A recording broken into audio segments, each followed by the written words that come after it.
পাঠাগারে বই এসেছে, জীবনে কি বউ এসেছে? মানে বই থাকলে বউ লাগে না নীল? আসলে কি লাগে না? সবার কাছে রিকোয়েস্ট, কেউ রোল কাটবেন না।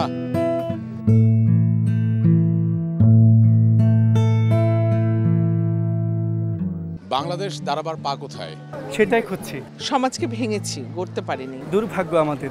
বাঙালি মুসলমান কেতাবে আছে, বাস্তবে নেই। মানুষ বাঁচে মানুষ খেয়ে। দ্রব্যমূল্যের ঊর্ধ্বগতি। বাঙালির শিক্ষা, বাঙালির প্রতীক্ষা।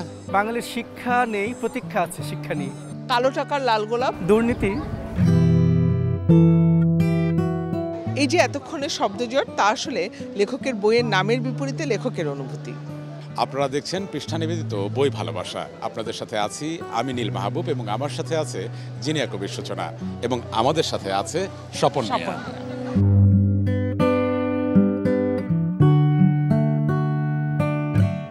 স্বপন মিয়াকে আমরা লেখক হিসেবে যতটা চিনি, তার থেকেও কিন্তু বেশি চিনি পাঠক তৈরির কারিগর হিসাবে, এবং সেটা দর্শকদেরও জানাতে চাই।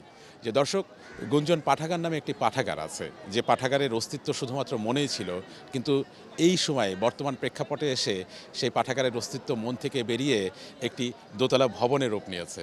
সেই গল্পটাই কিন্তু আমরা জানবো। এই যে গুঞ্জন পাঠাগার, এই স্বপ্নটা মনের মধ্যে কবে থেকে উকি দিল, এবং এই স্বপ্ন পূরণের ক্ষেত্রে আসলে সেই গল্পটা শুনতে চাই, যে স্বপ্ন পূরণের যে রাস্তাটা, সেটা কতটা সহজ কিংবা কঠিন ছিল, একটু সংক্ষেপে জানতে চাই।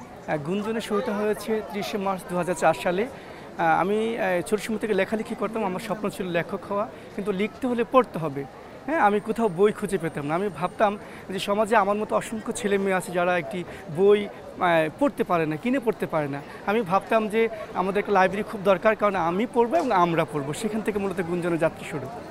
এই যাত্রাটা শুরু যখন আপনি করলেন, তখন আপনি কি করতেন এবং কতগুলো বই নিয়ে শুরু হয়েছিল, এবং পাঠকের সংখ্যা কত ছিল?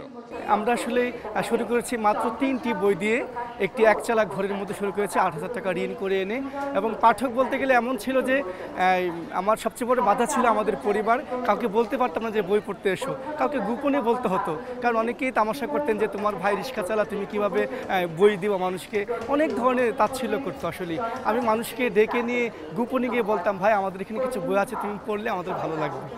সেই সময়টা কেমন সাড়া পেয়েছিলেন? সারা বলতে গেলে সারা পাইনি, শুধু অবহেলা পেয়েছে। এবং এই পাঠাগারের জন্য একটা সময় আমাদের পরিবার, আমাদের প্রতিবেশী, আমাদের সমাজ সবাই আমার থেকে বিচ্ছিন্ন হয়ে যায়। তাদের বক্তব্য কী ছিল? তাদের বক্তব্য ছিল যে আমার ভাই রিক্সা চালে, আমি কি করে সামাজিক কাজ করব। আমাদের পরিবারের বক্তব্য ছিল যে আমাদের পরিবার 3 বেলা খেতে পারে না, আমি কি করে মানে বই কিনি বা মানুষকে কি করে বই দেই, এটা তাদের বক্তব্য ছিল। 2007 সালে আমরা একদিন 3 ভাই আমরা খেতে বসছি দুপুরবেলায়। মা আমাকে জিজ্ঞেস করলো, তুই কি পাঠাগার চাস না পরিবার চাস? আমি বললাম যে পাঠাগার চাই। এরপর দিন দেখি আমাদের এক ঘরে রান্না 3 ঘরে হচ্ছে, সবাই ভিন্ন হয়ে যায়। মা কি সাথে ছিল? হ্যাঁ, মা আমার সাথে ছিল। মানে আমারও ঠিক স্বপন মিয়া একই প্রশ্ন না বলে বলা ভালো যে আমারও জানার আগ্রহ, যে ওই সময় লেখাপড়াটাও শেষ হয়নি, ওই সময় কোনো ধরনের কর্মও নেই, তাহলে বইগুলো আসলে কিভাবে কিনতেন, বইয়ের টাকা আসলে কোথায় পেতেন আপনি? আমি আসলে টিউশনি করতাম বাড়ি বাড়ি গিয়ে, সেই টাকা দিয়ে আমার পরিবার চলতো, এবং হচ্ছে যে আমি বই কিনতাম। এবং আপনি বলছিলেন রিক্সাও চালাতেন। হ্যাঁ, আমি আসলে এক সময় অনেক কিছু করেছি। আমি রিক্সা চালিয়েছি কিছুদিন, আমি হোকারি করেছি, বাদাম বিক্রি করেছি, আমরা বিক্রি করেছি, আইসক্রিম বিক্রি করেছি। এভাবে আসলে এই পাঠাগার করা আর কি মূলত। কিন্তু বইয়ের হাত ছাড়েননি? না, আমার কাছে মনে হচ্ছে বই ছাড়া আমি বাঁচবো না। আসলে বই ছাড়া পৃথিবীতে অন্ধকার হয়ে যাবে। এবং গুঞ্জন পাঠাগারের বয়স এখন কত হলো? গুঞ্জন পাঠাগার এখন 21 বছর চলছে। এই 21 বছরের গুঞ্জন পাঠাগার কতটা শাখা প্রশাখা বিস্তার করেছে সেটা যদি বলেন। একচালা ঘরটি এখন দোতলা হয়েছে, 3টি বই এখন 13,000 বই হয়েছে। সবচেয়ে বড় প্রাপ্তি হচ্ছে অসংখ্য পাঠক তৈরি হয়েছে আমাদের, যারা এখন বাংলাদেশের জাতীয় পর্যায়ে বিভিন্ন কাজ করছেন এবং আলোচনা করছেন। যে সমাজ, যে পরিবার সেই সময়ে আপনাকে ছেড়ে গিয়েছিল, এখন আসলে তাদের অনুভূতিটা কি, বা তারা আপনাকে কি বলে? একসময় আমার মধ্যে খুব ভয় কাজ করতো যে বইয়ের জন্য সবাই আমাকে ছেড়ে গেছে, আর এখন মনে হচ্ছে বইয়ের জন্য সবাই আমাকে ভালোবাসছে। আবার মানুষ না মানে এখন মানতে করে যে আমার ছেলে বিদেশ গেলে প্রথম বেতনটা পাঠাগার দিয়ে দেবো। হ্যাঁ, এরকম হয়। আমার না প্রচুর কান্না হয়, আসলে রাতে আমার প্রচুর কান্না হয়। মানে ছেলেমেয়েরা এখন প্রথম চাকরি পেয়ে নিহত করে যে আমি প্রথম বেতনটা গুঞ্জনকে দিয়ে দেবো, আমি বিদেশ গিয়ে প্রথম টাকাটা গুঞ্জনকে দেবো, এরকম ভাবনা আসে আর কি। অথচ তারে আমাকে একসময় ডেকে নিয়ে বলতো, তোর ভাই রিক্সা চালা, তুই কেন বই করিস, তুই রিক্সা চালা, ভালো চলতে পারবি পরিবারটা। এটা আমাকে অনেক বেশি ইন্সপিরেশন দেয় আসলে। নীল, একটি কথা কিন্তু আমাদের দর্শকদের জানানো হয়নি, সেটা হচ্ছে গুঞ্জন পাঠাগার কিন্তু ব্রাহ্মণবাড়িয়া নবীনগর উপজেলার সুহাতা নামের একটা ছোট্ট গ্রামের এই গুঞ্জন পাঠাগার। এবং আমার বিশ্বাস সেই গ্রামের সাথে এখন অনেকগুলো গ্রাম যুক্ত হয়েছে এবং এই যে 21 বছরের যে গুঞ্জন পাঠাগার শুধু কি একটি গ্রামকেই যুক্ত করেছে? শুধু একটি গ্রাম নয়, পাশের অসংখ্য গ্রামকে যুক্ত করেছে গুঞ্জন পাঠাগার। শুধু পাশের কেন বলছি, এখন যারা গুঞ্জনে রাতে থাকে, যাদের পড়ার ঘর নেই, যাদের পড়ার ব্যবস্থা নেই, তারা এখন গুঞ্জনে থাকে, তারা কিন্তু পাশের উপজেলা থেকেও চলে আসছে অনেকে গুঞ্জনে পড়ার জন্য। এবং আমাদের 21 বছর ধরে আমাদের সবচেয়ে আলোকিত একটি প্রোগ্রাম হচ্ছে পাঠচক্র, যেখানে প্রতি শুক্রবার 3টা থেকে 5টা অনুষ্ঠিত হয় এবং পাশের 8-10 গ্রাম ছেলেমেয়েরা পড়তে আসে এখানে। এই যে 21 বছরের গুঞ্জন পাঠাগার, যেখানে এখন 13,000-এর বেশি বই, এই বইগুলোর ভালোবাসার উৎস কোথায়?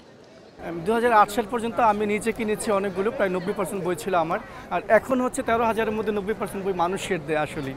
ওই যে বললাম না যে বইয়ের জন্য সবাই ছেড়ে গিয়েছিল, এখন আবার সবাই ভিড়ছে এবং সবাই ভালোবাসা পাঠাচ্ছে নিয়মিত। আর শেষ একটি প্রশ্ন সূচনা, সেটি হচ্ছে গুঞ্জন পাঠাগার নিয়ে ভবিষ্যতের স্বপ্নটা কি এবং কত দূর? আমার স্বপ্নটা খুবই ছোট। আমি চাই যে এই দেশে যতগুলো অন্ধকার আছে, এই দেশ বলতে গেলে সারা বিশ্বে যত অন্ধকার আছে, সব অন্ধকার দূর করতে সবার আগে দরকার হচ্ছে বই। হ্যাঁ, আমার বিশ্বাস গুঞ্জন পাঠাগারের মাধ্যমে সমাজের সব অন্ধকার দূর হয়ে যাবে একদিন।